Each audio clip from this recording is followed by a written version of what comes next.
একটি দোয়া, ফাজাইলপূর্ণ একটি দোয়া আমরা সব সময় করব। এই পুরা রমজান পর্যন্ত, যেই দিন রমজানের চাঁদ দেখা দেবে, এই 2 মাস নবীজি মেসেজ করলেন তোমরা এই দোয়া করো, বলেন সুবহানাল্লাহ। আসুন দোয়াটার অর্থ জানি আমরা।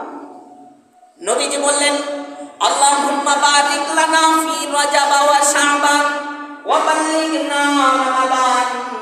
নবীজিকে আল্লাহ রাব্বুল আলামিন শিক্ষা দিলেন, আপনার উম্মতদেরকে আপনি ঘোষণা করুন, আল্লাহুম্মা বারিক লানা, রবের কাছে তারা যেন দোয়া করে, রবের কাছে দুহাত তুলে যেন বলে, রবের কাছে তারা যেন বলে আল্লাহুম্মা বারিক লানা ফি রজব ওয়া শাবান। বারিক মানে বরকত, বারিক মানে রহমত, বারিক মানে আল্লাহর খাস নিয়ামত। আল্লাহ রাব্বুল আলামিনের কাছে চাওয়া, হে মালিক আপনি আমাদের